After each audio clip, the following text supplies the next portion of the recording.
Yep. You guessed it. It's raining again. You can see the garden out there. It's taking another good soaking. So supposed to rain for the next 2 or 3 days, and then it's supposed to clear off for a day or two, and then it's supposed to rain for another 2 or 3 days. So what do? Well, what we're going to do today is do some indoor stuff. I've got a little project going that tomorrow's Cast Iron Wednesday, and I got a little deal we're going to cook up for Cast Iron Wednesday, and I need some ingredients, and I'm going to show you what we got for going today for ingredients.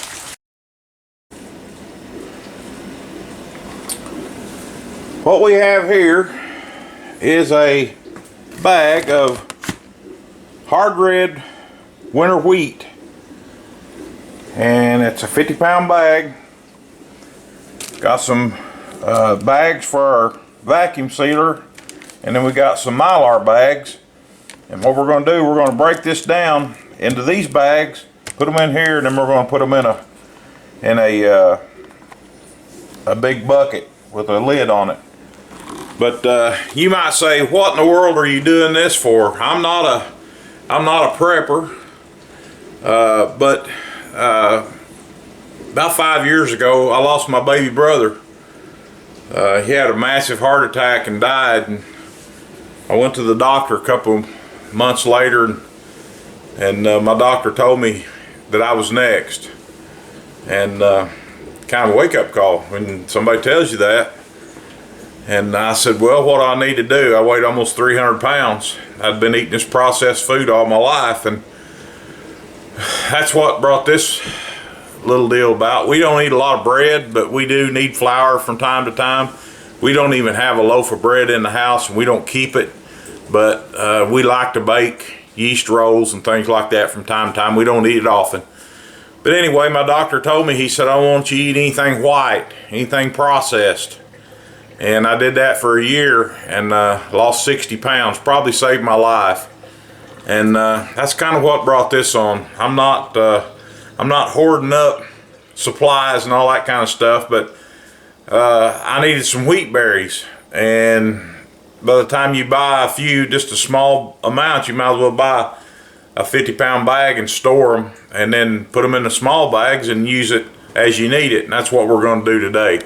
And then I got a little grinding mill. I'm going to show you. We're going to grind some of these wheat berries to make flour for our Cast Iron Wednesday video. So here we go. Here's your wheat berries. This is what they look like. This is what they look like before they process them. And what they do when they process them is they take all the good out of them.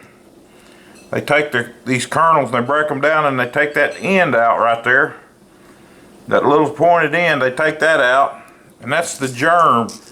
And they process this, and then if you notice on your flour, it says enriched flour. Well, they take what's natural out of this and they put back stuff that's not natural, and they enrich it, and they put vitamins and minerals and all that kind of stuff in. It's supposed to be better for you. Folks, there ain't nothing better than what God has made. And God made that, and God created that, and that's raw grain. I got this from a farmer in Nebraska. That's where this came from. So what we're going to do now is we're going to put these in these bags, and we're going to vacuum seal these bags and then put them in the bigger bags. All right, we got 6 cups of wheat berries in this little vacuum bag. I bought these bags on eBay. I don't think they were very much, but we're going to seal these, vacuum seal these.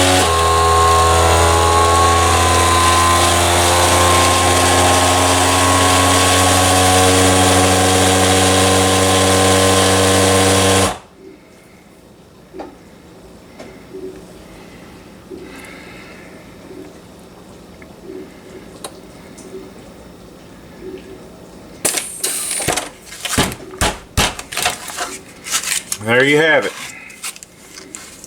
And we'll do that whole 50-pound bag, and I'll not bore you with that, but the last bag, what we can do with this, see, we can take this small batch and we can grind down the flour that we want and that we need at a time, and this keeps the bugs from getting in it and that type of thing.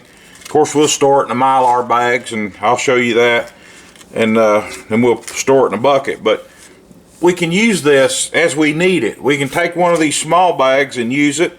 We can actually cut the top off here and reseal it after we get out what we want. So this is it for long-term storage. This is a neat idea, and I saw some other folks doing this. I didn't come up with this on my own. I'm not near smart enough, but anyway, that's what it looks like. And when we get ready to grind this flour, as soon as I get all these bagged up, we'll grind it. Get the grinder out and show you the mill out and show you that process as well. I'll not bore you with all the rest of it. Well, there's what we ended up with. That's 50 pounds.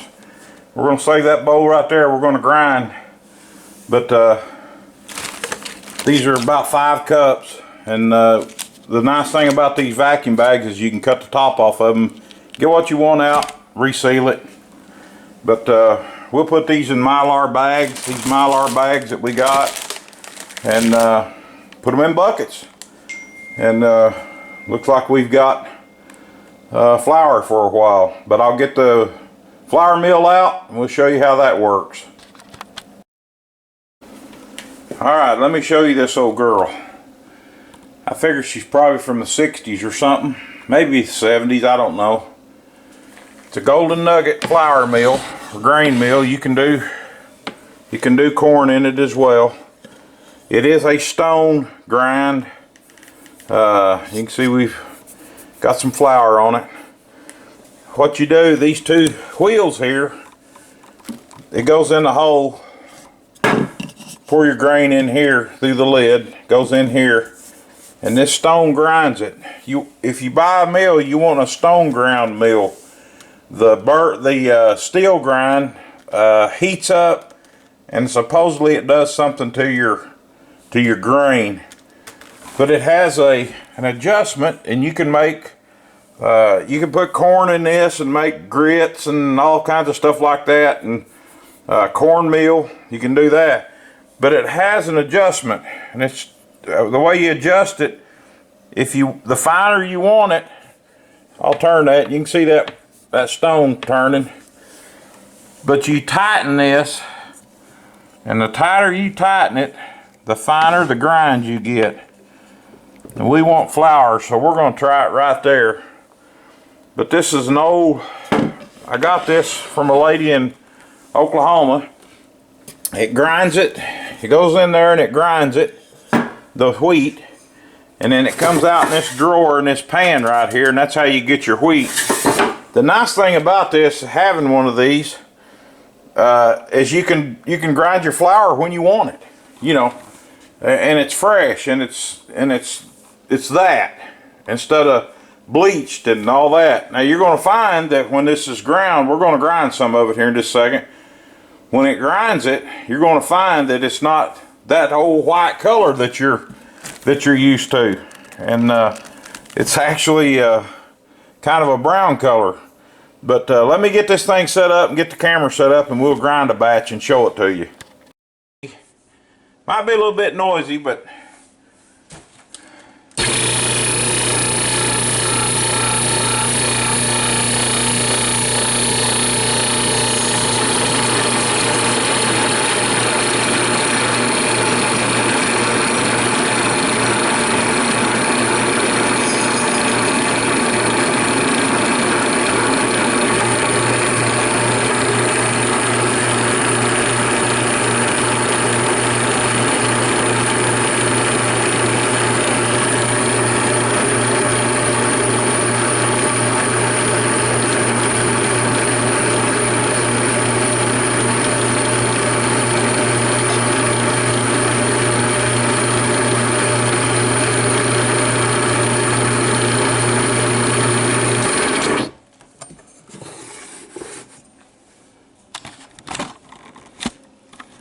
there you have it. Stone ground flour. And you can do it at home. It's so easy, a caveman can do it, right? Little golden nuggets. You can find these online every now and then. People want to get rid of them, believe it or not. But I think we picked this one up for, I don't remember, I think it was $150. But works well. You can see it made flour. Like I say, it's not the white that you're used to.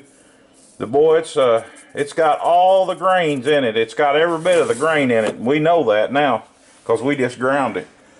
So there it is. But I've got to get to grinding some flour. I'm going to make cinnamon rolls in a cast iron oven, in a cast iron skillet.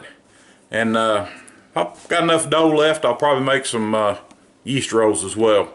That's my cast iron Wednesday recipe. Hope I can get it done today. If not, have to wait. Hey, thank y'all for watching.